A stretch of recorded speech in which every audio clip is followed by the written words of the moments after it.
सभी विद्यार्थियों को नमस्ते। विद्यार्थियों, आज हम NIOS कक्षा 10 का जो हिंदी विषय है उसका लेसन नंबर 18 है, नाखून क्यों बढ़ते हैं, जिसके लेखक हजारी प्रसाद द्विवेदी हैं। इस पाठ के बारे में हम पढ़ेंगे कि इस पाठ में क्या कहा गया है, तो नाखून क्यों बढ़ते हैं, इस नाखून बढ़ने का क्या कारण है, इसको हमारे समाज से लेकर जोड़ा गया है। तो पढ़ते इस पाठ को।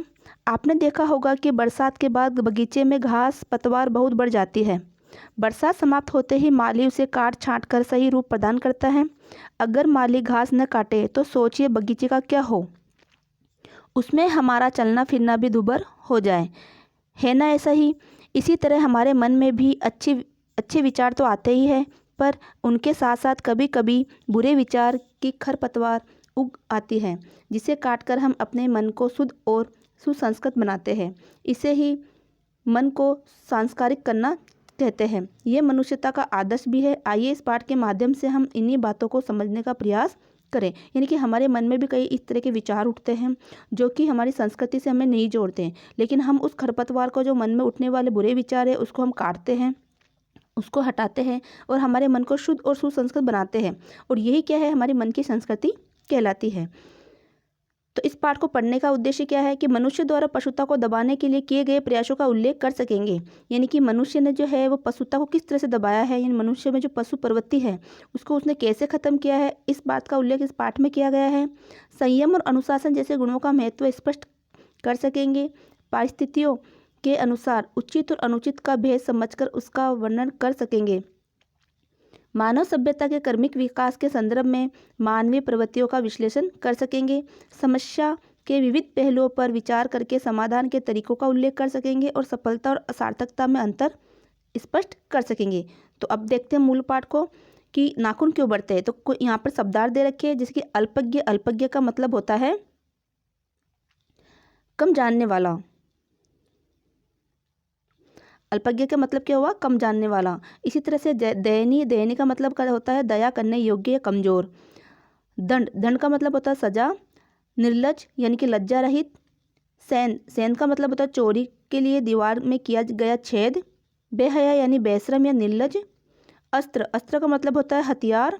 प्रतिद्वंदी यानी सामने आकर लड़ने वाला या विरोध करने वाला, मुकाबला करने वाला। देवताओं के राजा इंद्र।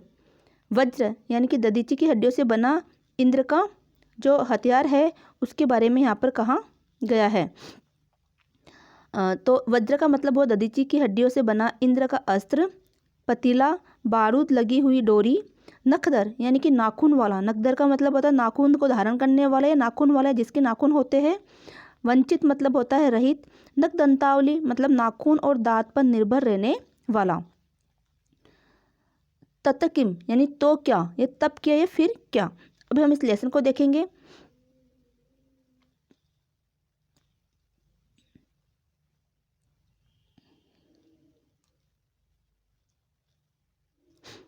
नाखून क्यों बढ़ते हैं, ये इसका मूल पाठ है। तो बच्चे कभी कभी चक्कर में डाल देने वाले प्रश्न कर बैठते हैं।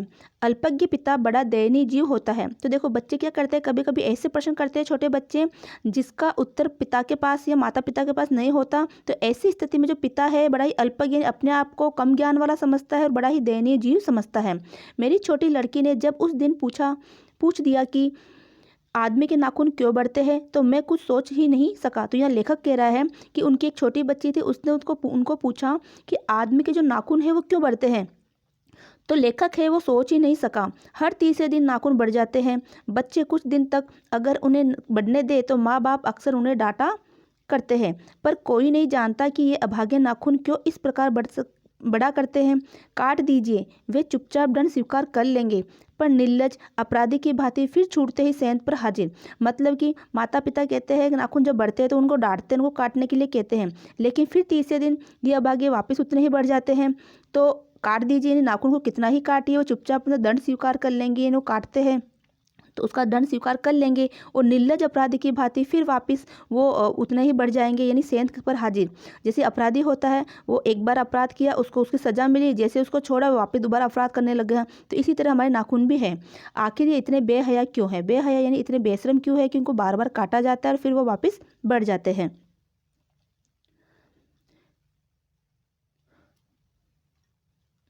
कुछ लाख ही वर्ष की बात है जब मनुष्य जंगली था, वनमानुष जैसा, यानी कुछ लाख वर्ष ही हुए हैं कि मनुष्य क्या था, जंगली था। जैसे हमारे आदि मानव थे वो जंगल में रहते थे, जंगल में ही अपना जो कच्चा मांस वगैरह खाते थे, जो अपने वस्त्र है वो जो पेड़ों की छाल है, जानवर की छाल है, उनसे अपने वस्त्रों का निर्माण करते थे पत्तियों से। और इसके अलावा वो खाने में जो जंगली जानवर वगैरह को मारकर खाते थे। तो इसके अंदर उनके जो नाखून है, उनके दांत है, वो उनके काम आते थे, यानी वही एक तरह से उनके अस्त्र शस्त्र के रूप में कार्य करते थे। तो लेखक कह रहा है कि कुछ ही वर्षों की बात है जब मनुष्य जंगली था, वनमानुष जैसा, उसे नाखून की जरूरत थी। उसकी जीवन रक्षा के लिए नाखून बहुत जरूरी थे। असल में वही उसके अस्त्र थे, यानी वो नाखूनों के जरिए ही अपनी जो है सुरक्षा करता था। दांत भी थे पर नाखून के बाद ही उसका स्थान था। उन दिनों उसे जूझना पड़ता था, प्रतिद्वंदियों से पछाड़ना पड़ता था। नाखून उसके लिए आवश्यक अंग थे, यानी उन दिनों जब वो जंगल में रहता था, वनमानुष की तरह अपना जीवन व्यतीत करता था, तो उसे जूझना पड़ता था, यानी अपनी परिस्थितियों से जूझना पड़ता था। कई उसको जो है कई प्रतिद्वंदियों से, कई दुश्मनों से उसको सामना करना पड़ता था। तो ऐसी स्थिति में उसके नाखून है वो उसके सुरक्षा के अस्त्र थे। फिर धीरे धीरे वह अपने अंग से बाहर की वस्तुओं का सहारा लेने लगा। जैसे कि पहले तो वो अपने अंग जैसे नाखून है, दांत है, उससे अपनी सुरक्षा करता था, ठीक है, सामने वाले को पछाड़ता था। लेकिन धीरे धीरे वो जैसे पत्थर के ठेले हैं, कुछ लकड़ी है ना, और नुकीले पत्थर को बना के उसको धारदार बना के उससे अपनी रक्षा करता था। या फिर कुछ हड्डियों से बने हुए हथियार है, उसका वो इस्तेमाल करने लगा। पत्थर के ढेले और पेड़ की डालें काम में लाने लगा। यानी कुछ दिनों बाद में, जैसे नाखून के बाद में जब वो बाहर की वस्तु को उपयोग करने लगा, तो उसमें पत्थर के ढेले है, पेड़ की डालें है, वो काम में लाने लगा। रामचंद्र जी की वानरी सेना के पास ऐसे ही अस्त्र थे। उसने हड्डियों के भी हथियार बनाए, पर इन हड्डियों के हथियारों में सबसे मजबूत और सबसे ऐतिहासिक था देवताओं के राजा वज्र। जो जो देवताओं का जो राजा कौन है, देवताओं का राजा है इंद्र। इंद्र का हथियार क्या था, वज्र। तो देवताओं का जो राजा है उसका जो वज्र है वो जो है दधीचि मुनि की हड्डियों से बना था। मनुष्य और आगे बढ़ा। अब मनुष्य ने और आगे विकास किया, उसने धातु के हथियार बनाए। कहने का मतलब ये है कि अब मनुष्य हथियार बनाता ही जा रहा है। पहले तो उसके क्या थे, दांत और नाखून थे, जो उसके हथियार के रूप में काम आते थे, अपनी सुरक्षा के लिए काम आते थे, क्योंकि उस समय उनको प्रतिद्वंदियों को पछाड़ना पड़ता था। लेकिन धीरे धीरे उसने बाहर की वस्तुओं का उपयोग करने लग गए, अस्त्रों के रूप में या शस्त्र के रूप में। तो बाहर की वस्तु जैसे कि पत्थर के ठेले हैं या फिर है ना लकड़ी है, उनका उपयोग किया। फिर धीरे धीरे और मनुष्य विकसित हुआ, उसको धातु का ज्ञान हुआ, तो उसने हथियार बनाने स्टार्ट कर दिया। कैसे, जैसे लोहे के हथियार बनाए उसने, तलवारें है, भाले है, ये बनाया। उसके बाद में और विकसित हुआ तो उसने बारूद है, बम है, एटम बम है, इन पर उनका इस्तेमाल किया। तो ये जो इस पार्ट में यही बताया गया है कि जो हथियारों का निर्माण वो व्यक्ति कर रहा है, अपने विकास के क्रम में जो हथियार वो बनाते जा रहा है, हथियारों का जो विकास करता जा रहा है, वो किसकी प्रवृत्ति है, पशुता की प्रवृत्ति है। यानी कि इसलिए कि मनुष्य में अब धीरे धीरे अपनी सुरक्षा की भावना खत्म होती जा रही है और पशुता को अपना रहा है, और आपस में प्रेम भावना खत्म होता जा रहा है। जैसे मान लो कोई एक व्यक्ति जो है वो एक हथियार का निर्माण करता है, तो सामने वाला व्यक्ति क्या करेगा, उससे डबल हथियार का, यानी उससे शक्तिशाली हथियार का निर्माण करेगा, क्योंकि आपस में उनके प्रेम भावना खत्म हो चुकी है, आपस में असुरक्षा की भावना पनप रही है। तो ये जो हथियारों का निर्माण करना है वही क्या है, पशुता की निशानी है। उसने धातु के हथियार बनाए, जिसके पास लोहे के अस्त्र और शस्त्र थे वे विजयी हुए। यानी जिनके पास लोहे के अस्त्र शस्त्र थे वो तो क्या हुए, विजयी हुए। देवताओं के राजा तक को मनुष्य के राजा से इसलिए सहायता लेनी पड़ती थी कि मनुष्य के राजा के पास लोहे के अस्त्र थे। अब देखो, उस समय देवताओं के जो राजा थे उनको भी मनुष्य के राजाओं से सहायता लेनी पड़ती थी। क्यों, क्योंकि उनके पास क्या थे, लोहे के अस्त्र थे। असुरों के पास अनेक विद्याएं थी। जो असुर है, जो देवता वगैरह है, उनके पास अनेक विद्याएं थी, पर लोहे के अस्त्र नहीं थे, शायद घोड़े भी नहीं थे। आर्यों के पास ये दोनों चीज़ें थी। यानी जो हमारी मानव जाति है उसको पहले आर्य के रूप में संबोधित किया गया है। तो आर्यों के पास अनेक जो है वो लोहे के रूप, शस्त्र के रूप में अनेक चीज़ें थी। आर्य विजय हुए, फिर इतिहास की अपनी गति से आगे बढ़ता गया। नाग हारे, सुपर्ण हारे, यक्ष हारे, गंधर्व हारे, असुर हारे, राक्षस हारे। तो देखो ये जातियाँ आई है जो कभी ना कभी हमारे इतिहास के अंदर रही है, जिन्होंने हमारे देश पर अपना अधिकार किया है और एक राज्य किया है, ठीक है। तो ये जो नाग है वो हारे, ठीक है, आर्यों से। सुपर्ण हारे, यक्ष हारे, गंधर्व हारे, असुर हारे और राक्षस हारे। लोहे के अस्त्रों ने बाजी मार ली, क्योंकि उनके पास तो इस तरह के हथियार थे नहीं, जबकि आर्यों के पास लोहे के अस्त्र थे, उनके पास घोड़े थे। तो आर्यों ने क्या किया, तो इस लोहे के अस्त्रों ने अपनी बाजी मारी, यानी कि लोहे के अस्त्रों ने जीत हासिल कर ली। इतिहास आगे बढ़ा। पतीले वाली बंदूकों ने, कारतूसों ने, तोपों ने, बमों ने, बम वर्षक वायुयानों ने इतिहास को किस कीचड़ भरे घाट तक घसीटा है, ये सबको मालूम है। तो धीरे धीरे इतिहास बढ़ता गया और जो विकसित जो हथियार है और ज़्यादा विकसित होते गए, नए नए तरह के हथियार हमारे समाज में आते गए। ठीक है, तो इस तरह से हम देख सकते हैं कि बम, जो पतीले वाले बंदूक है, कारतूस है, तोप है, बम है, ये बमवर्षक वायुयान है, उसने इतिहास को किस तरह से कीचड़ में के घाट में घसीटा है। मतलब किस तरह से उन्होंने हमारे इतिहास में हम देखें तो किस तरह से लोगों का उन्होंने खून जो है बहाया है। ठीक है, ये सबको ही मालूम है। नकदर मनुष्य एटम बम पर भरोसा करके आगे की ओर चल पड़ा है। जो व्यक्ति पहले नाखूनों से और दांतों से अपनी सुरक्षा करता था, आज वो एटम बम तक पहुंच गया। कहाँ पहुंचा? एटम बम तक। तो वो एटम बम तक पहुंचकर वो आज विकास की होड़ कर रहा है, यानी कि वो एटम बम पर भरोसा करके आगे विकास पर चल पड़ा है। पर उसके नाखून अब भी बढ़ रहे, मतलब फिर भी नाखून क्या है? बढ़ रहे। यानी पहले वो नाखूनों का उपयोग, दांत का उपयोग किस में करता था? यानी कि वो दांत और नाखून का उपयोग अपने अस्त्र के रूप में करता था। लेकिन अब उसको नाखून की जरूरत नहीं है, क्योंकि अस्त्र उसने नाखून से भी कई लाख करोड़ों गुना शक्तिशाली अस्त्रों का उसने निर्माण कर लिया है। लेकिन फिर भी नाखून उसके अभी भी बढ़ रहे हैं, क्योंकि वो बता रहे हैं, नाखून क्या बता रहे हैं कि तुम क्या हो? पशु हो, तुम में अभी भी पशु प्रवृत्ति विद्यमान है। तो नाखून हमारी पशुता की निशानी है। अब भी प्रकृति मनुष्य को उसके भीतर वाले अस्त्र से वंचित नहीं कर रही है। आज भी वह याद दिला देती है कि तुम्हारे नाखून को भुलाया नहीं जा सकता। तुम वही लाखों वर्ष पहले के नखदंतावली जीव हो, पशु के साथ एक ही सतह पर विचरण करने वाले और चलने वाले। तो नाखून हमें ये बताती है कि भले तुम कितने विकसित हो जाओ, कितने सभ्य हो जाओ, लेकिन फिर भी तुम क्या हो? वही लाखों वर्ष जो है पहले वही जीव हो जो नाक और दांत से, नाखून और दांतों से अपने जीवन की रक्षा करता था और पशु के साथ रहता था। एक तरह से पशु जैसा जीवन वो व्यतीत करता था, पशु के साथ ये विचरण करता था। जैसा पशु खाते थे वैसे ही वो भी खाता था, वैसे ही वो रहता था। तत्किम यानी कि तब क्या? मैं हैरान होकर सोचता हूँ। तो ये बात लेखक सोच रहा है कि मैं हैरान होकर सोचता हूँ कि मनुष्य आज अपने बच्चों को नाखून न काटने के लिए डांटता है। किसी दिन कुछ थोड़े लाख वर्ष पूर्व वह अपने बच्चों को नाखून नष्ट करने पर डांटता रहा होगा। क्यों डांटता रहा होगा? क्योंकि उस समय नाखून क्या थी? उनकी आवश्यकता थी। क्योंकि अगर नाखून नहीं होते तो वो अपने दुश्मनों से, प्रतिद्वंदियों से अपनी रक्षा कैसे कर पाते? तो लेखक ये कह रहा है कि आज जो नाखून बढ़ते हैं तो बच्चों को डांटा जाता है। अगर वो नाखून नहीं काटते तो डांटते हैं। लेकिन कुछ लाख वर्ष पूर्व वे अपने बच्चों को इसलिए डांटते होंगे कि वो नाखून क्यों काटते हैं? क्योंकि अगर नाखून नहीं होगे तो वो अपने किसी प्रतिद्वंदियों से, अपने दुश्मन से अपनी सुरक्षा कैसे कर पाएंगे? लेकिन प्रकृति है कि वे अब भी नाखून को जलाए जा रही है। यानी प्रकृति जो है वो हमारे नाखून को अभी भी क्या है? जिंदा रखे हुए है।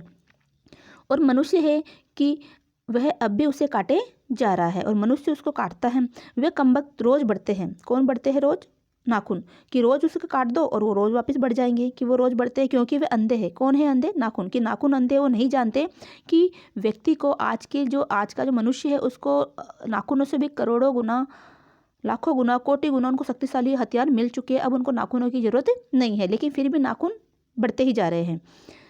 तो क्योंकि वे अंधे हैं, नाखून क्या है? अंधे हैं। वे नहीं जानते कि मनुष्य को इससे कोटि कोटि गुना शक्तिशाली हथियार मिल चुका है। मुझे ऐसा लगता है कि मनुष्य अब नाखून को नहीं चाहता। उसके भीतर बर्बर युग का कोई अवशेष रह जाए, यह उसे असह्य है। यानी कि बर्बर युग कौन सा? जब वो नखदंतावली था, लाखों वर्ष पहले वो वन मनुष्य जैसा रहता था, वन में रहता था, पशु के साथ ही विचरण करता था। तो मनुष्य नहीं चाहता कि कोई उसको बर्बर युग की याद दिलाए, उसको ये कहे कि अरे तुम तो वन मानुष थे, कैसे थे तुम्हारे पूर्वज, या तुम किस तरह से रहते थे वनों के अंदर, जंगली जानवरों के साथ तुम रहते थे, जंगली जानवरों की तरह रहते थे, पशुता की तरह तुम रहते, पशुता का जीवन यापन करते थे। तो वो नहीं चाहता कि हमें कोई बर्बर बताए, ठीक है, असभ्य बताए। ये उसके लिए क्या है? असह्य है, यानी सहने लायक नहीं है। लेकिन ये कैसे कहूँ? नाखून काटने से क्या होता है? मनुष्य की बर्बरता घटी कहाँ है? वह तो बढ़ती ही जा रही है। यानी मनुष्य कितना ही सभ्य हो जाए, वो भले ही नाखूनों को काट दे, लेकिन फिर भी उसकी बर्बरता, उसका जंगलीपन अभी भी नहीं घटा है। उसकी पशुता की निशानी अभी भी मौजूद है। क्या है? वो तो बढ़ती जा रही है। और किस रूप में बढ़ रही है? वो हथियारों के बढ़ाने के रूप में बढ़ रही है। क्योंकि मनुष्य के अंदर आपस में प्रेम भावना कम होती जा रही है, असुरक्षा की भावना बढ़ रही है और वो हथियारों का निर्माण करके एक दूसरे पर अपना वर्चस्व स्थापित करना चाहता है। तो इस तरह से नाखून तो क्या है? भले नाखूनों को काटो, लेकिन आपके मन की जो बर्बरता है, पशुता है, वो भी अभी जिंदा है। किस रूप में जिंदा है? हथियारों के बढ़ाने की होड़ में जिंदा है। मनुष्य के इतिहास में हिरोशिमा का हत्याकांड बार बार थोड़े ही हुआ है, यह तो उसका नवीन रूप है। मैं मनुष्य के नाखून की ओर देखता हूँ तो कभी कभी निराश हो जाता हूँ। ये उसकी भयंकर पार्श्विक प्रवृत्ति की जीवन प्रतीत है। तो आपको ये ध्यान रखना है कि मनुष्यता की जो नाखून को जब देखते हैं तो लेखक क्या है, निराश होते हैं। क्यों? नाखून किसकी प्रवृत्ति है? तो आपको ये ध्यान रखना, नाखून किसकी प्रवृत्ति है? तो नाखून किसकी प्रवृत्ति है? पार्श्विक प्रवृत्ति का जीवन प्रतीक है। तो यहाँ से क्वेश्चन बनता है कि मनुष्य के नाखून किसके प्रतीक है? तो ये पार्श्विक प्रवृत्ति, पार्श्विक प्रवृत्ति, ये पार्श्विक वृत्ति का मतलब होता है पशुता की निशानी, पशु जैसा जीवन जीने की निशानी। पशु क्या करता है कि उसमें इतनी भावनाएं नहीं होती, वो सिर्फ अपना ही सोचता है। ठीक है, तो इस तरह की प्रवृत्ति जो होती है वो मनुष्यता में पनप रही है। वो अब नाखूनों को काट रहा है, क्योंकि नाखून से भी कोटि गुना उसको क्या मिल गए हैं? उसको हथियार मिल गए हैं। मनुष्य की पशुता को जितनी बार काट दो वह मरना नहीं जानती। तो मनुष्य की पशुता ऐसी है कि उसको कितना काटो वह मरना ही नहीं जानती। कुछ हजार साल पहले मनुष्य ने नाखून को सुकुमार विनोद के लिए उपयोग में लाना शुरू किया था। वात्स्यायन के काम सूत्र से पता चलता है कि आज से 2000 वर्ष पहले का भारतवासी नाखूनों को जम के संवारता था। यानी कुछ वर्ष पहले जो नाखून हैं उनको व्यक्ति काटते नहीं थे, उसको क्या करते थे? संवारते थे। यानी कि उसको गोलेकार में काटते थे, चंद्राकार में काटते थे, ठीक है, कुछ तीखे रूप में काटते थे, वर्तुलाकार में काटते थे, कुछ तिकोने काटते थे। तो इस तरह से उनको सजाया जाता था। ठीक है, ये हमें किससे पता चलता है? वात्स्यायन के काम सूत्र से पता चलता है कि आज से 2000 वर्ष पहले का भारतवासी नाखूनों को जमकर संवारता था। उनके काटने की कला काफ़ी मनोरंजन बताई गई है। त्रिकोण, वर्तुलाकार, चंद्राकार, दंतुल आदि विविध आकृतियों के नाखून उन दिनों विलासी नागरिकों के न जाने किस काम आया करते थे। तो लेखक कह रहा है कि कुछ हजार वर्ष पहले, लाखों वर्ष पहले तो उसके नाखून किस काम आते थे? अपनी सुरक्षा के लिए। लेकिन अभी कुछ हजार वर्ष पहले या 2000 वर्ष पहले क्या काम आते थे? नाखून को वो मनोरंजन के लिए सजाता था, उसको अपनी सुंदरता को बढ़ाने के लिए सजाता था। ठीक है, वो किस किस रूप में सजाता था? वहाँ लिखा हुआ है कि वो त्रिकोण है, वर्तुलाकार है, चंद्राकार है, दंतुल है आदि विविध आकृति में नाखूनों को सजाता था। उनको इस कित्थन यानी कि मोम और अलतक यानी आलता से यत्नपूर्वक रगड़कर लाल और चिकना बनाया जाता था। तो जिस तरह आज के युग में क्या करते, वर्तमान में नाखूनों को सजाते हैं, उसके अंदर नेल पेंट वगैरह लगाते हैं। ठीक है, लेकिन उस समय इतनी सुविधा नहीं थी, तो क्या करते थे? नाखूनों को मोम है, आलता है, एक तरह का रंग होता है, उससे वो नाखूनों को रगड़कर लाल और चिकना बनाया जाता था। गौड़ देश के लोग उन दिनों बड़े बड़े नखों को पसंद करते थे और दक्षिणायत लोग छोटे नखों को। अपनी अपनी रुचि है, देश की भी और काल की भी। देश की भी अपनी अपनी रुचि है और समय की भी, काल यानी समय की भी अपनी अपनी रुचि है। लेकिन समस्त अधोगामिनी वृत्तियां और नीचे खींचने वाली वस्तुओं को भारतवासियों ने मनुष्योचित बताया है। ये बात चाहूँ भी तो भूल नहीं सकता। यानी जो भी वृत्तियाँ जो मनुष्य अपना रहा है वो कौन सी वृत्ति है? अधोगामिनी यानी मनुष्य को नीचे की ओर ले जा रही है। मनुष्य की प्रकृति वो प्रगति नहीं कर रही। ठीक है, ये नीचे की ओर खींचने वाली प्रकृतियाँ है, ये प्रवृत्तियाँ हैं जो भारतवासियों के मनुष्यचित्त को बनाए हुए हैं। ये बात चाहूँ भी तो भूल नहीं सकता। मानव शरीर का अध्ययन करने वाले प्राणी वैज्ञानिकों का निश्चित मत है कि मानव चित्त की भांति मानव शरीर में भी बहुत सी अभ्यासजन्य सहज वृत्तियाँ रह गई है। यानी कि मानव शरीर का अध्ययन करने वाले कुछ प्राणी विज्ञान है, ये प्राणी वैज्ञानिक है, वो क्या बताते हैं कि मानव चित्त की भांति यानी मानव जो मनुष्य का जो चित्त होता है, मनुष्य का जो मन होता है वो बार बार बदलता रहता है। ठीक है, तो उनकी भांति मानव शरीर में भी बहुत सी अभ्यासजन्य सहज वृत्तियाँ रह गई है। अभ्यासजन्य सहज वृत्तियाँ मतलब जो अपना आप ही होती रहती हैं। ठीक है, जिसके ऊपर मनुष्य का कोई कंट्रोल नहीं है। जैसे कि आंखों का झपकना है, पलकों का झपकना है। ठीक है, या आंखों में कुछ ऐसा गिर गया तो अचानक आंसू आना है, हमारी सांस लेना है, हमारे शरीर के अंगों का अपने आप काम करना है। ये कौन सी वृत्तियाँ है? सहजात वृत्तियाँ है। दीर्घ काल तक उनकी आवश्यकता रही है, अतएव शरीर में अपने भीतर तक ऐसा गुण पैदा कर लिया है कि वे वृत्तियाँ अनायासी और शरीर के अनजाने में भी अपने आप काम करती है। यानी कि दीर्घ काल तक ऐसी सहजात वृत्तियाँ, इनका उपयोग हमारे लिए शरीर के लिए जरूरी रहा है। ठीक है, तो अपने आप ही अनजाने में ही अपने आप ही वो काम करती रहती है, उस पर हमें ध्यान देना नहीं पड़ता। नाखून का बढ़ना उनमें से है कि जैसे नाखून का बढ़ना है, बालों का बढ़ना है, आंखों का झपकना है, वो अपने आप में होते रहते हैं। उस पर हम थोड़ी कहते हैं कि नाखून को बढ़ाने के लिए हम कुछ करते थोड़ी ना। इसी तरह बालों का बढ़ना है, ठीक है, और पलकों का झपकना है, ये क्या होता है? ये अपना आप ही सहजात वृत्तियाँ। सहजात वृत्तियाँ यानी शरीर की हमारी कुछ ऐसी प्रवृत्तियाँ हैं, ऐसी कुछ आदतें हैं जो अपने आप ही चलती रहती है। उस पर मनुष्य का कोई मतलब हाथ नहीं होता है। मनुष्य उसमें स्वयं कुछ उसके लिए नहीं करता है। ठीक है, जैसे हमारे सांस का आना जाना है वो अपने आप चलती रहती है। आंखों का झपकना है, अपने आप चलता रहता है। हम ध्यान देंगे थोड़ी आंखों को झपकते हैं। ठीक है, कि हाँ भाई अब मुझे आँख झपकनी है, ऐसा नहीं होता है। तो यही कह रहा है लेखक कि इसमें जो आंखों का झपकना है वो अपने आप होता रहता है। तो इसमें बताया कि नाखून का बढ़ना उनमें से एक है, केस का बढ़ना दूसरा, दांत का दोबारा उठना तीसरा और पलकों का गिरना चौथा है। तो ये चीज़ें हैं जो अपने आप ही हमारे शरीर में होती रहती है। और असल में सहजात वृत्तियाँ अनजान की स्मृतियों को ही कहते हैं। अनजान की स्मृतियों को यानी अचानक जो होती है वो कुछ यादें होती है, उन्हीं को सहजाद वृत्तियाँ कहते हैं। हमारी भाषा में भी इसके उदाहरण मिलते हैं। अगर आदमी अपने शरीर की, मन की और वाक्य की अनायास घटने वाली वृत्तियों के विषय में विचार करे तो उसे अपनी वास्तविक प्रवृत्ति पहचानने में बहुत सहायता मिले। मनुष्य स्वयं अपने मन की, अपने वाणी की जो अपने आप अनायास होने वाली कुछ ऐसी आदतें, वृत्तियाँ यानी कुछ आदतें हैं, उसके बारे में अगर वो विचार करे तो उसे अपनी जो वास्तविक प्रवृत्ति है, उसकी जो वास्तविक आदतें हैं, वास्तविक विशेषता है, उसको पहचानने में उसको बहुत सहायता मिलेगी। पर कौन सोचता है? सोचना तो क्या, उसे इतना भी पता नहीं चलता कि उसके भीतर नख बढ़ा लेने की जो सहजाद वृत्ति है वह उसके पशुता का प्रमाण है। यानी जो उसके अंदर जो नख बढ़ाने की, जो नाखूनों को बढ़ने की जो सहजाद वृत्ति जो अपने आप ही होती जा रही है, वो उसकी किसका निशान है? पशुता का प्रमाण है। उन्हें काटने की जो प्रवृत्ति है वह मनुष्यता की निशानी है, और मनुष्य उसको काटे जा रहा है, वो किसकी निशानी है? वो उसकी मनुष्यता की निशानी है।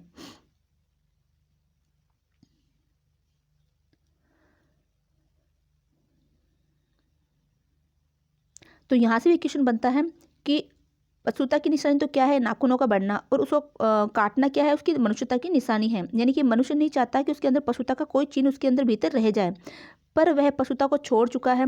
पशु बनकर वह आगे नहीं बढ़ सकता, उसे कोई और रास्ता खोजना चाहिए। अस्त्र बढ़ाने की प्रवृत्ति मनुष्यता की विरोधनी है। तो अस्त्र बढ़ाने की प्रवृत्ति मनुष्यता की विरोधनी कैसे है? क्योंकि जब व्यक्ति अस्त्र शस्त्र को बढ़ाता है तो एक देश अस्त्र शस्त्र को बढ़ा रहा है, तो दूसरा देश को ये लगेगा कि वो अपने आप को उस देश के प्रति असुरक्षित महसूस करेगा कि कब न जाने कब वो हमारे पे हमला कर दे, और हमारे पास अगर उससे भी बेहतर हथियार नहीं होंगे तो हम उससे अपनी सुरक्षा नहीं कर पाएंगे। तो अस्त्र बढ़ाने की प्रवृत्ति मनुष्यता की विरोधनी है।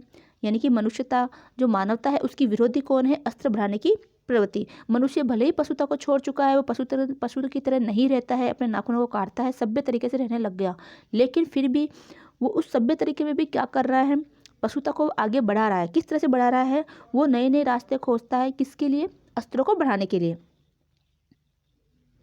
मेरा मन पूछता है किस ओर, यानी कि मेरा मन पहुंचता है कि मनुष्य किस ओर जा रहा है। मनुष्य किस ओर बढ़ रहा है? पशुता की ओर या मनुष्यता की ओर? कि वो पशुता की ओर बढ़ रहा है या फिर मनुष्यता की ओर बढ़ रहा है? अस्त्र बढ़ाने की ओर या अस्त्र काटने की ओर?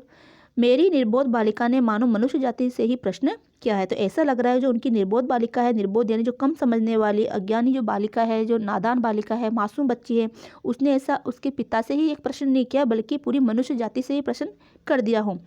जानते हो नाखून क्यों बढ़ते हैं? ये हमारी पशुता के अवशेष है।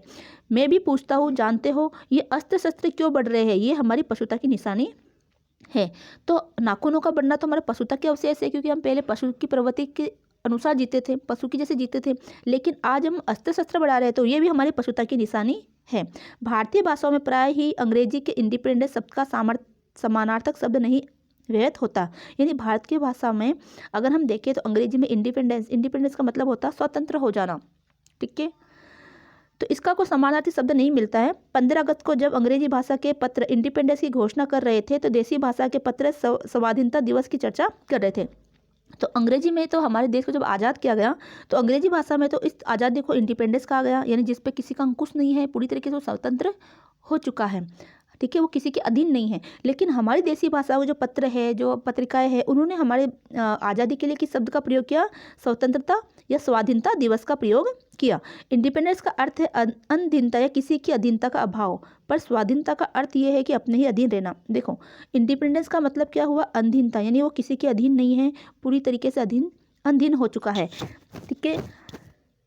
जबकि स्वाधीनता का क्या मतलब निकलता है? स्वाधीनता का अर्थ है अपने ही अधीन होना, यानी व्यक्ति भले ही वो आज़ाद हो गया, लेकिन स्वाधीनता का मतलब हुआ कि वो अपने अधीन है, वो अपने ही खुद के ही अनुशासन में है। कई बार हमें कुछ गलत चीज़ें लगती है, मान लो, तो आप क्या करते हो? आप स्वयं उस कार्य को करने के लिए मना करते हो। आपका मन मना करता है कि हमें ये कार्य नहीं करना है, तो आप किसके अधीन हो? आप स्वाधीनता यानी स्वयं के अधीन हो। तो आपका जो खुद का मन है, आपका खुद का अंकुश है, आपको गलत कार्य करने से रोकेगा। इसीलिए जो हमारी देसी भाषा है उसमें हमारे आज़ादी के लिए हमारे स्वाधीनता शब्द का प्रयोग किया गया है, यानी वो खुद के ही अधीन है।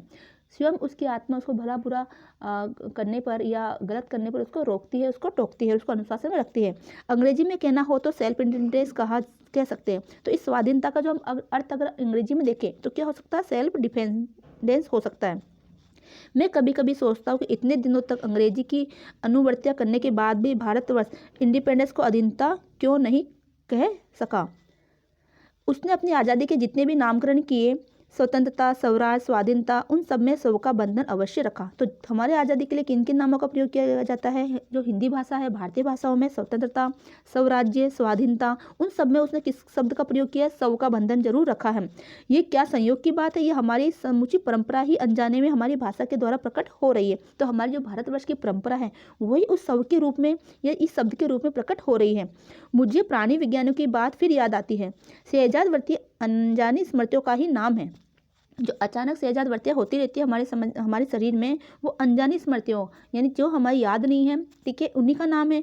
स्वराज होने के बाद स्वभावतः ही हमारे नेता और विचारशील नागरिक सोचने लगे है कि इस देश को सच्चे अर्थ में सुखी कैसे बनाया जाए। यानी जब हमारे देश में अंग्रेजों का राज्य था तब हमारा देश बहुत ही दुखी था, ठीक है, यानी लोग यहाँ पर जो है बड़े परेशान थे। लेकिन जब हमारा देश आज़ाद हुआ तो हमारे देश के बारे में जो ज्ञानी व्यक्ति बैठे, ठीक है, जो हमारे देश को आगे बढ़ाना चाहते थे, जो विचारशील नागरिक थे, उन्होंने सोचा कि सच्चे अर्थों में हमारे देश को सुखी कैसे बनाया जाए। हमारे देश के लोग पहली बार यह सब सोचने लगे। ऐसी बात नहीं है, हमारा इतिहास बहुत पुराना है। हमारे शास्त्रों में इस समस्या को नाना भावों और नाना पहलुओं से विचारा गया है। ऐसा नहीं है कि हमारा देश आज़ाद हो उसके बाद ही हमारे विचारशील लोगों ने ये सोचा होगा कि हमारे देश को सुखी कैसे बनाया जाए। ये पहले भी कई बार हो चुका है, ठीक है। हम कोई नौसिखिए नहीं है। नौसिखिए का मतलब ऐसे व्यक्ति जिनको कुछ भी नहीं आता है, ठीक है, जो रातों रात अनजान जंगल में पहुंचकर असुरक्षित छोड़ दिए गए हो। हमारी परंपरा महिमामयी है, उत्तराधिकारी विपुल और संस्कार उज्जवल है। तो हमारी परंपरा कैसी है? महिमामयी, ठीक है, उत्तराधिकार विपुल है, यानी कि बहुत बहुत ज़्यादा उत्तराधिकार हमारे पास है, संस्कार हमारे उज्जवल है। हमारे अनजान में भी ये बातें हमें एक खास दिशा में सोचने की प्रेरणा देती है। ये जरूर है कि परिस्थितियाँ बदल गई है, उपकरण नए हो गए और उलझनों की मात्रा भी बहुत बढ़ गई है, पर मूल समस्या बहुत अधिक नहीं बदली है। अब मूल समस्या क्या है कि अभी भी व्यक्ति किसको बढ़ा रहा है? अस्त्र शस्त्रों को बढ़ा रहा है और अपने आप को असुरक्षित महसूस कर रहा है। एक देश दूसरे देश पर आक्रमण करने की सोचता है। भारतीय चित्त जो आज भी अधीनता के रूप में न सोचकर स्वाधीनता के रूप में सोचता है। तो भारतीय चित्त किसके रूप में सोचता है? आज अधीनता के रूप में नहीं सोचता है, इंडिपेंडेंस के बारे में नहीं सोचता। वो क्या सोचता है? सेल्फ इंडिपेंडेंस, यानी कि स्वाधीनता, नहीं, व्यक्ति अपने ही अधीन है। वह हमारे दीर्घकालीन संस्कार का ही फल है। तो हम स्वाधीनता क्यों कहते हैं? स्वाधीनता यानी अपने पर ही अंकुश, स्वयं का ही अंकुश होना, ठीक है। तो यही हमारे दीर्घकालीन संस्कारों का, भारतीय संस्कृति का ही फल है। वह स्व के बंधन को आसानी से नहीं छोड़ सकता। तो जो हमारे स्व का बंधन है, अपने आप पर जो हमने अंकुश कर रखा है, उसको हम स्वयं नहीं छोड़ना चाहते। अपने आप के द्वारा लगाया हुआ बंधन हमारी संस्कृति की बड़ी भारी विशेषता है। तो हमने क्या कर रखा है? अपने आप पर ही अपने द्वारा हमने बंधन लगा रखा है।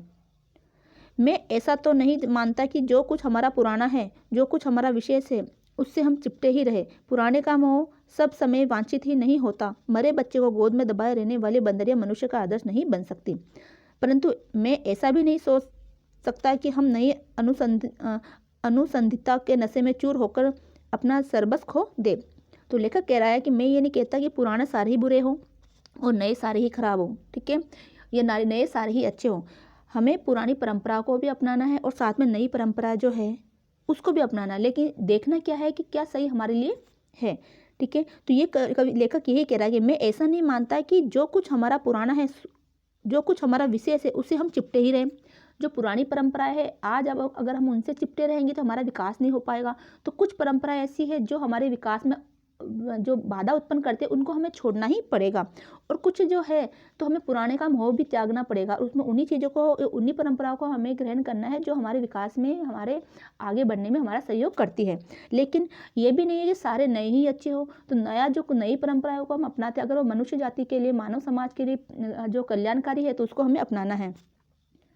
परंतु मैं ऐसा भी नहीं सोच सकता कि हम नई अनुसंधिता के नशे में चूर होकर अपना सर्वस्व खो दे। सर्वस्व यानी अपना पुरानी परंपरा को ही हम खत्म कर दें। कालिदास ने कहा था कि सब पुराने अच्छे नहीं होते और सब नए खराब भी नहीं होते। भले लोग दोनों की जांच कर ले। जो भले लोग होते हैं, जो सज्जन पुरुष होते हैं, जो अच्छे विचारशील पुरुष होते हैं, जो ज्ञानी व्यक्ति होते हैं, वो दोनों की अच्छी से जांच करते हैं और जो हितकर होता है उसे ही ग्रहण करते हैं। और मूढ़ लोग दूसरों के इशारे पर भटकते रहते हैं। मूढ़ यानी जो मूर्ख लोग होते हैं, वो दूसरों के कहे पर चलते हैं। सो हमें परीक्षा करके हितकर बात सोच लेनी होगी। और अगर हमारे पूर्व संचित भंडार में वे हितकर वस्तु निकल आए तो इससे बढ़कर और क्या हो सकती है। तो हमें दोनों की तुलना करके हमारे लिए अपनी हितकर बात सोचने की, हमारे मनुष्य जाति के लिए कौन सी कौन सी परंपरा है, चाहे वो अच्छी हो पुरानी हो, कौन सी है जो बहुत अच्छी है। तो हितकर चीज़ें ही हमें सोचकर, हितकर वस्तु निकाल कर ही हमें उसको अपनाना है। जाति देश में अनेक आई, लड़ती झगड़ती भी रही, फिर प्रेम पूर्वक बस भी गई। सभ्यता की नाना सीढ़ियों पर खड़ी और नाना और मुख करके चलने वाली इन जातियों के लिए एक सामान्य धर्म खोज निकालना कोई सहज बात नहीं है। तो देखो हमारे देश में अनेक तरह की जाति आई, ठीक है। हमारे देश में गोरी आए, मुगल आए, ठीक है, फ्रांसीसी आए, अनेक जो है ना, अनेक जातियों ने, अनेक धर्मों ने हमारे देश पर क्या किया, आक्रमण किया है और यहाँ पर रहकर उन्होंने अपना राज्य किया। तो लेखक ये कह रहा है कि हमारे देश में अनेक जाति आई और वो जाति अपने साथ साथ कुछ संस्कृति लेके आई, कुछ परंपराएं लेके आई, ठीक है, और लड़ती झगड़ती रही, बाद में प्रेम पूर्वक वो यहाँ पर बसी भी है, ठीक है। सभ्यता की नाना सीढ़ियों पर खड़ी होकर और नाना मुख करके चलने वाली इन जातियों के लिए एक सामान्य धर्म खोज निकालना कोई सहज बात नहीं है। तो अलग अलग सभ्यताओं को अपनाने वाली, अलग अलग धर्म को अपनाने वाले, अलग अलग तरीके से रीति रिवाज को अपनाने वाली इन सभ्यताओं के लिए एक धर्म, एक सामान्य धर्म खोजना, यानी एक धर्म उनके लिए निकालना कोई सहज यानी कोई आसान बात नहीं है। भारतवर्ष के ऋषियों ने अनेक प्रकार के इस समस्या से सुलझाने की कोशिश की है, पर एक बात उन्होंने लक्ष्य की समस्त वर्णों और समस्त जातियों का एक सामान्य आदर्श भी है, वह है अपने ही बंधन में अपने आप को बांधना। भले ही व्यक्ति किसी भी, कोई जाति किसी भी धर्म को मानने वाली हो, किसी भी संस्कृति, किसी भी परंपरा को मानने वाली हो, ठीक है, उनके लिए एक धर्म निकालना तो बड़ी ही कठोर बात है, ये बहुत ही मुश्किल वाली बात है। लेकिन फिर भी हमारे ऋषि मुनियों ने कुछ खोजबीन की, ठीक है, और उनके लिए क्या एक सामान्य आदर्श निकाला कि वह अपने ही बंधनों से बंधा रहे। क्या रहे? अपने ही बंधनों से अपने आप को बांधना, यानी कि अपने आप को अपने ही बंधन से बांधे, अपने ही खुद के अनुशासन में रहे, तो व्यक्ति और मानव का कल्याण होगा। मनुष्य पशु से किस बात में भिन्न है? आहार, निद्रा आदि पशु सुलभ स्वभाव उनके ठीक वैसे ही है जैसे अन्य प्राणियों के। वो आहार यानी भोजन करता है, नींद लेता है, ठीक है, ये सारे पशु में भी होते हैं ये गुण, और वही गुण मनुष्य में भी होते हैं। लेकिन वे फिर भी पशु से भिन्न है, उसमें संयम है। अब किस बात में भिन्न है? क्योंकि मनुष्य में क्या होता है, संयम होता है, दूसरों के सुख दुख के प्रति संवेदना है, श्रद्धा है, तप है और त्याग है। ये मनुष्य के स्वयं के उद्भावित बंधन है। तो ये सारे बंधन यानी मनुष्य ने खुद ने उद्भावित किया, यानी खुद ने उसने बनाए हैं, अपने आप में उसमें खुद में पनपे हुए ये बंधन है। क्योंकि मनुष्य एक संयम रख सकता है, धैर्य रख सकता है, ठीक है, और एक दूसरे के दुख सुख के प्रति संवेदना रख सकता है, सहानुभूति रख सकता है, समानुभूति रख सकता है, श्रद्धा रख सकता है, तप और त्याग उसमें, ये सारे गुण मनुष्य में, ये गुण पशु में नहीं है। इसीलिए मनुष्य झगड़े टंटे को अपना आदर्श नहीं मानता। तो मनुष्य है तो झगड़े टंटे को अपना आदर्श नहीं मानता है। गुस्से में आकर चढ़ दौड़ने वाले अविवेकी को बुरा समझता है। जो गुस्से में आकर चढ़ दौड़ता है या गुस्से में आकर कोई गलत कार्य कर लेता है, ऐसे व्यक्ति को ऐसे अविवेकी को वो क्या मानता है? बुरा मानता है। वे किसी भी जाति या वर्ण का या समुदाय का धर्म नहीं है, ये मनुष्य मात्र का धर्म है। तो ये किसी जाति धर्म का या समुदाय का धर्म ना होकर क्या है? मनुष्य मात्र का धर्म है कि उसको अविवेकी नहीं बनना है। महाभारत में इसीलिए निर्वेद भाव, सत्य और अक्रोध को सब वर्णों का सामान्य धर्म कहा गया है।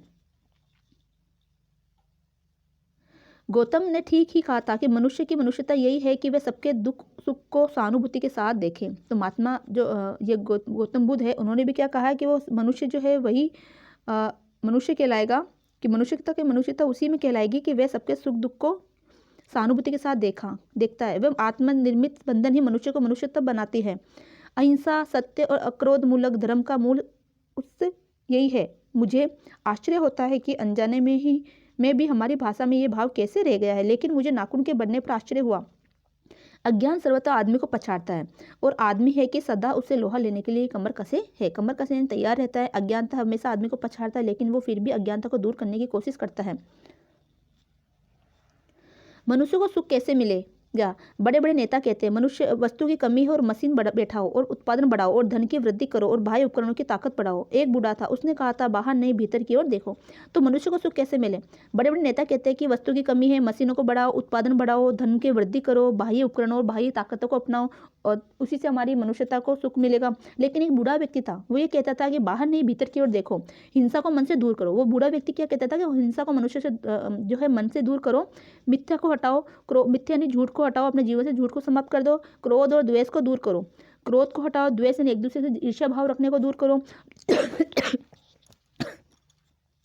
लोग के लिए कष्ट सहो, लोग यानी लोगों के लिए आपको कष्ट सहना है। आराम की बात मत सोचो, प्रेम की बात सोचो, आत्मतोष की बात सोचो, काम करने की बात सोचो। उसने कहा प्रेम की बड़ी चीज़ है। तो उसने क्या कहा उस बूढ़े व्यक्ति ने कि प्रेम ही क्या है? बड़ी चीज़ है, क्योंकि वह हमारे भीतर है। उच्छलता पशुता की प्रवृत्ति, उच्छलता यानी मनमानी करना किसकी प्रवृत्ति है? पशुता की। स्वयं का बंधन मनुष्य का स्वभाव है। तो स्वयं का बंधन अपने आप में बंधे रहना ही मनुष्य का स्वभाव है। बूढ़े की बात अच्छी लगी या नहीं पता नहीं, उसे गोली मार दी गई। आदमी के नाखून बढ़ने की प्रवृत्ति हावी हुई। तो उस बूढ़े व्यक्ति की बात अच्छी लगी या नहीं पता नहीं, लेकिन उसको क्या मार दी गई, गोली मार दी गई। तो ये बूढ़ा आदमी कौन था, महात्मा गांधी की बात यहाँ पर हो रही है।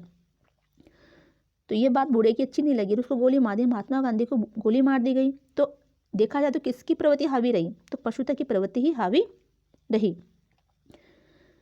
मैं हैरान होकर सोचता हूँ बूढ़े ने कितनी गहराई में बैठकर मनुष्य की वास्तविक चरित्रता का पता लगाया था। मनुष्य जो बूढ़े व्यक्ति में है, उस महात्मा गांधी ने है, उन्होंने कितनी गहराई से बैठकर मनुष्यता की वास्तविकता, यानी मनुष्यता किसमें है, उस वास्तविकता बात का उन्होंने पता लगाया। लेकिन फिर भी हावी क्या रही, पशुता की निशानी ही हावी रही, हथियार ही हावी रहा और उस मनुष्यता को उन्होंने खत्म कर दिया। ऐसा कोई दिन आ सकता है जबकि मनुष्य के नाखूनों का बढ़ना बंद हो जाए। प्राणी शास्त्रियों का ऐसा अनुमान है कि मनुष्य का अनावश्यक अंग उसी प्रकार झड़ जाएगा जिस प्रकार उसकी पूंछ झड़ गई। उस दिन मनुष्य की पशुता भी लुप्त हो जाएगी। शायद उस दिन वह मरणास्त्रों का भी प्रयोग करना बंद कर देगा। तब वह इस बात के छोटे बच्चों को परिचित करा देना वांछित जान पड़ता है। यह नाखून का बढ़ना मनुष्य के भीतर की पशुता की निशानी है। यानी कोई तो ऐसा दिन आएगा जिस समय मनुष्यता की जो पशुता है वो लुप्त हो जाएगी। मनुष्य आपस में प्रेम भावना से रहेगा। जो मरणास्त्र का प्रयोग करे, जो मारने वाले जो अस्त्र शस्त्र है, उनका प्रयोग भी बंद हो जाएगा। तब तक इस बात से छोटे बच्चों को परिचित करा देना वांछनीय जान पड़ता है कि नाखून का बढ़ना मनुष्य के भीतर की पशुता की निशानी है और उसे नहीं बढ़ने देना मनुष्यता की अपनी इच्छा है, आदर्श है। बेहतर जीवन में अस्त्र शस्त्रों को बढ़ने देना मनुष्यता की पशुता की निशानी है। यानी हमारा जो बहुत बड़ा जीवन है उसके अंदर पशुता को बढ़ाने की प्रवृत्ति क्या है, अस्त्र शस्त्रों को बढ़ाना, ठीक है, और उसको काटना क्या है, उसको हटाना क्या है, मनुष्यता की निशानी, और उनकी बाढ़ को रोकना मनुष्यता का तकाजा है। यानी जो अस्त्र शस्त्र बढ़ रहे हैं उसकी बाढ़ आ रही है एक तरह से, उसको रोकना ही मनुष्यत्व का तकाजा है। मनुष्य में जो घृणा है, जो अनायास बिना सिखाए ही आ जाती है, वे पशुत्व की उद्योतक है। यानी कि मनुष्य में जो घृणा है वो बिना सिखाए ही आ जाती है। ये क्या है, पशुत्व की उद्योतक, यानी पशुत्व के चिन्ह है एक तरह से। और अपने को संयत रखना, दूसरों के मनोभाव का आदर करना मनुष्यता का स्वधर्म है। बच्चे ये जाने तो अच्छा हो कि अभ्यास और तप से प्राप्त वस्तुएं मनुष्य की महिमा को सूचित करती है। यानी जो व्यक्ति ताकत से नहीं बल्कि अभ्यास और तप के द्वारा किसी वस्तु, किसी विजय को प्राप्त करता है, ठीक है, अपने देश की उन्नति करता है, तो वही क्या है, एक महिमा को सूचित करती है व्यक्ति। और जो अपने बल पर, हथियारों के बल पर किसी चीज़ को प्राप्त करता है वो एक महिमा को सूचित नहीं करती। सफलता और चरितार्थ में अंतर है। मनुष्य मरणशस्त्रों के संचय से, भारी उपकरणों के बाहुल्य से उस वस्तु को पा भी सकता है जिसे उसे बड़े आडंबर के साथ सफलता का नाम दिया है। देखो, सफलता और चरितार्थ, इन दोनों शब्दों में क्या है, अंतर है। क्या अंतर है कि सफलता तो हम उसको कह सकते हैं जो मनुष्य ने क्या किया है, मरणशस्त्रों यानी कि मारने वाले जो भयंकर हथियार है उसके द्वारा उसने उसको सफलता को प्राप्त किया है, ठीक है। तो भारी उपकरणों के बाहुल्य से उस वस्तु को पा लिया है या पा भी सकता है जिससे उसने बड़े आडंबर के साथ, यानी दिखावे के साथ उसने सफलता का नाम दिया है। परंतु मनुष्य की चरितार्थता प्रेम में है। लेकिन अगर वो मनुष्य प्रेम से रहते तो वही उसकी चरितार्थता है, यानी चरित्र है। मैत्री में, त्याग में, अपने को सबके मंगल के लिए। तो मनुष्य कितना की चरितार्थता किस में होगी, प्रेम में है, मैत्री में है, त्याग में है, अपने को सबके मंगल के लिए निःशेष भाव से दे देने में है। नाखूनों का बढ़ना मनुष्य की उस अंध सहजात वृत्ति का परिणाम है जो उसके जीवन में सफलता ले आना चाहती है। उसको काट देना उस स्वनिर्धारित आत्मबंधन का फल है जो उसे चरितार्थता की ओर ले जाता है। नाखून बढ़ते हैं तो बढ़े, मनुष्य उसको बढ़ने नहीं देगा। तो बड़े नाखून बढ़ रहे हो तो बढ़े, लेकिन मनुष्य उसको बढ़ने नहीं देगा, उसको काटेगा। यानी कि पशुता हावी रहती है मनुष्य पर, लेकिन मनुष्य उसको काटना चाहता है, उस पशुता को हावी नहीं होने देना चाहता। तो कुल मिला के इस पाठ के अंदर क्या बताया गया है कि हथियारों का बढ़ना किसका निशानी है, पशुता की निशानी है, और उसको काटना, उसको कम करना मानवता की निशानी है। तो इसके लेखक है हजारी प्रसाद द्विवेदी। तो उम्मीद है कि आपको ये पाठ समझ में आया होगा। इस वीडियो को बार बार देखें, साथ में इसके अंश को भी समझाया गया है, बड़े विस्तार से बताया, तो उसको भी आप अपनी पाठ्य पुस्तक से पढ़ सकते हो। तो मिलते हैं अगले वीडियो में, तब तक के लिए धन्यवाद।